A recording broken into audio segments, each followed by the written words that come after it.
Sveikos!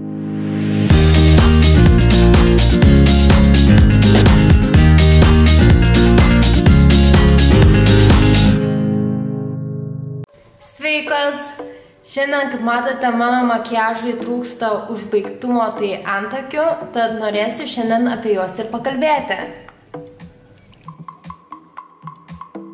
Visų pirmiausia, norėčiau pasakyti, mergaitės, užmirškit Angry Birds antakius, tai yra ryškus antakiai.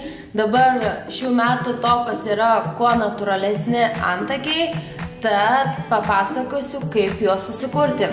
Visų pirmiausia, reikėtų žinoti tai, kad yra schema, kaip antakius išsipiešti. Taigi, prasideda nuo to, kad turime žinoti tam tikrus taškus. Pirmasis mūsų taškas yra ties nosytės sparneliu ir akies vidiniu kampučiu einantis pirmasis taškas, nuo ko prasideda mūsų antakis. Antrasis taškas tai aukščiausias taškas ir mūsų išlenkimas, kitaip vadinamas. Tai eina nuo nosies sparnelio per akies rainelę ir ten yra aukščiausias mūsų taškas.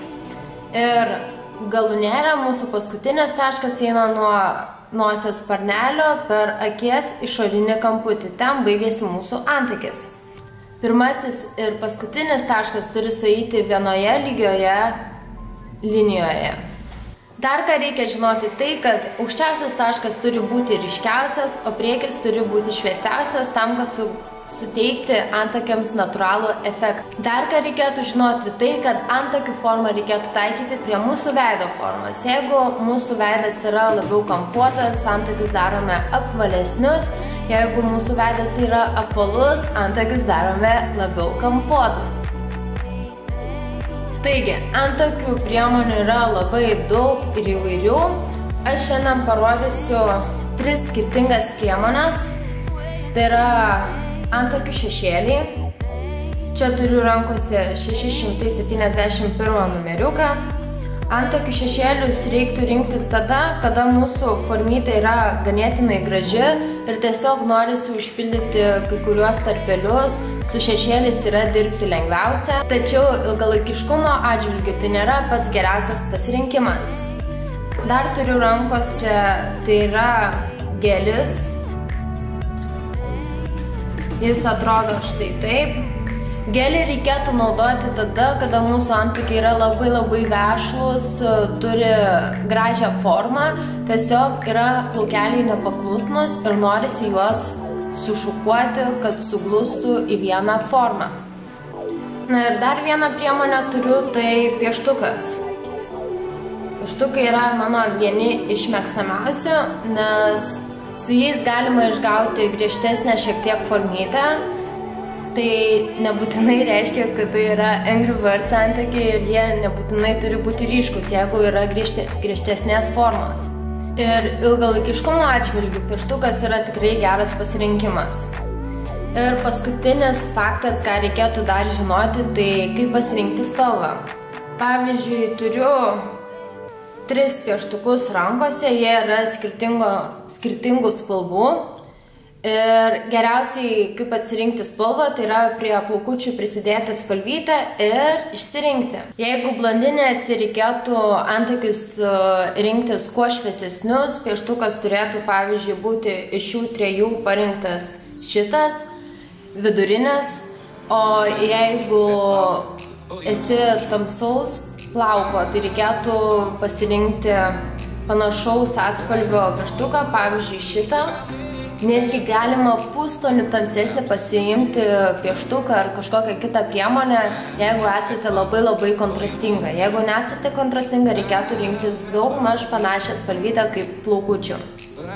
Na ir kas liko, tai išsipiešti antakius.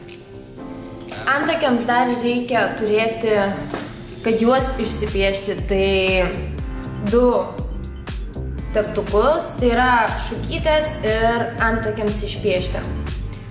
Su šukytėm visų pirmiausia aš išsišukuosiu antakius tam, kad išvalyčiau visus pudros likučius ir mano plaukučiai būtų natūralios spalvos.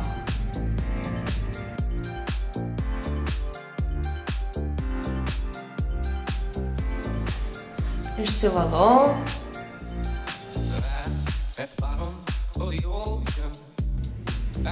Taigi mano antakiai jau išvalyti, tad imu savo teptuką į rankas ir pasirinktą prie plaukučių priderintą pieštuką. Tai yra šitokia spalvytė.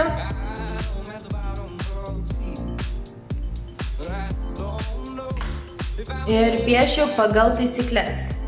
Dar ką užmiršau paminėti, tai kad jeigu yra akytės šiek tiek per arti, ką reiškia per arti, jeigu akytė netelpa į mūsų viduriuką tarp akių. Tai reikėtų antakius piešti šiek tiek tolėliau nei akies vidinis kamputis, o jeigu yra akytės kaip tik per toli ir telpa ir dar lieka šiek tiek vietos, tai reikėtų antakius šiek tiek minimaliai priartinti.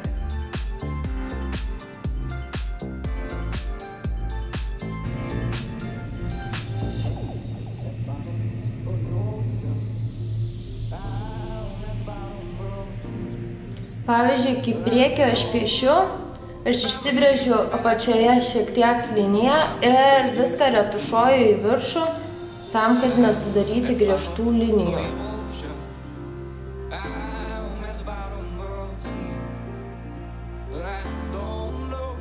Žinoma, jeigu norime pasidaryti gerą efektą, norime griežtesnių antakių, reikėtų neužmiršti tai, kad antakiai turėtų būti išpiešiuoti.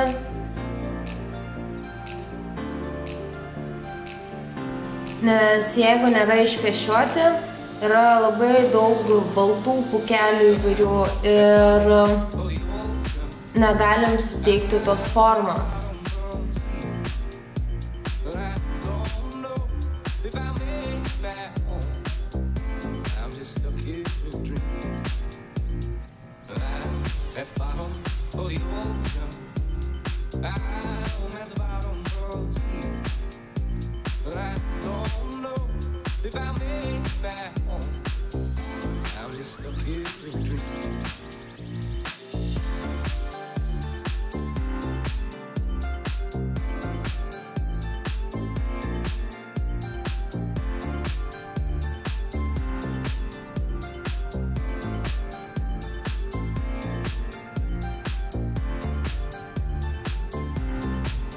Neužmirškit visada pasižiūrėti tarpelius visur, nesvarbu, kad jau padarėte formą, tačiau jeigu bus baltų tarpelių, labai negražiai atrodys. Ir kai aš išsipiešiu čia linkį, naujos priemonės aš dažniausiai jau nebeimu, tiesiog gražiai praretušuoju link priekio, kad gautųsi priekis šiek tiek šviesesnis nei mūsų aukščiausias taškas.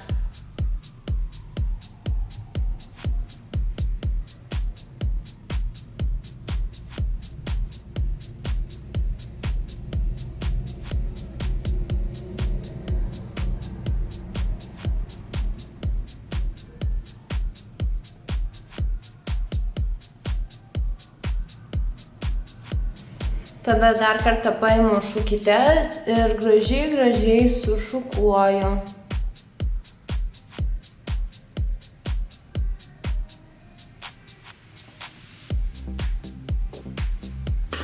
Vieną antakį turiu.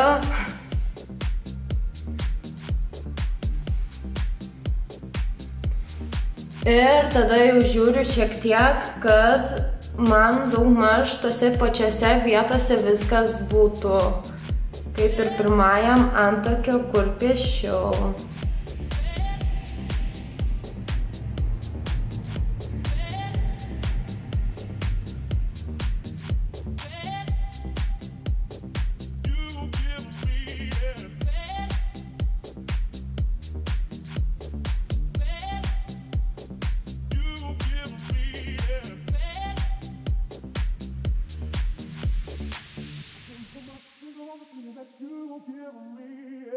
gonna sit down and figure out the reason why you feel so bad. I can't put my finger on the feeling that you giving me, yeah. I'm gonna sit down and figure out the reason why you feel so bad. I can't put my finger on the feeling that you giving me, yeah. I'm gonna sit down and figure out the reason why you feel. Jeigu vienas Jeigu antakiai yra labai skirtingų aukščių, tai reikėtų pradėti nuo žemiausio, todėl kad prie jo turėtumėme taikyti ir piešti antrą antakį.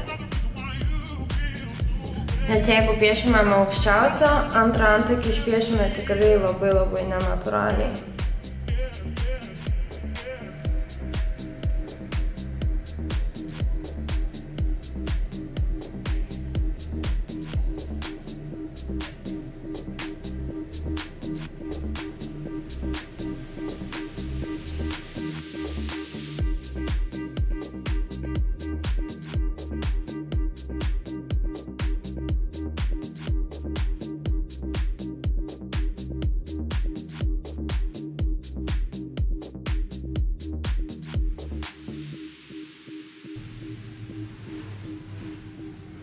Taigi, imu į rankas tada sintetinio plauko teptuką, maskuoklį, aš turiu pavyzdžiui rankose Coverį 10 numeriuką ir paėmusi jį, sušildžiusi ant rankytės, padarau šiek tiek išviesinimą po antakiais.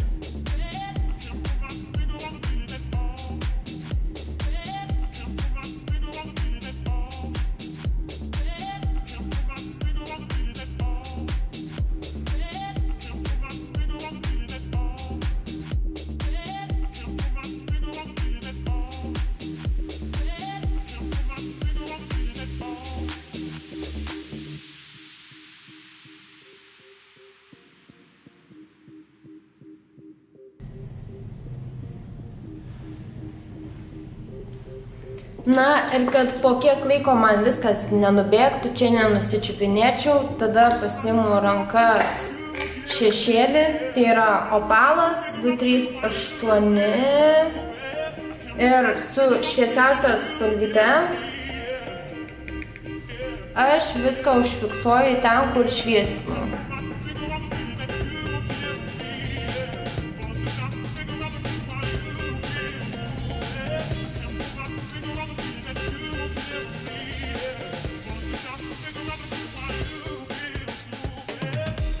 Dienos metu galbūt labiau reikėtų rinktis tai matinį šešėlį, o jeigu vakaro metu einame kažkur, tai labai puikiai atrodo perlamutrinis šešėlis.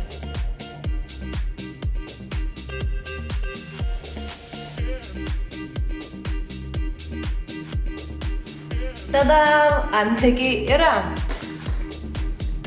Antakius aš jau turiu ir jie yra pakankamai natūralūs, ne per ryškus, pritaikyti prie plaukų spalvos, tikrai nėra ir dar per stori. Taigi, tikrai nėra sunku išsipiešti antakius, tiesiog reikia žinoti keletą faktų ir mes kiekvieną dieną galėsime atrodyti tobulai, todėl kad antakiai mūsų veido išraiškingumui suteikia tikrai labai daug. Taigi, mielosios, imam tą, ką turim iš priemonių ir bandom pieštis. Iki pasimatymo!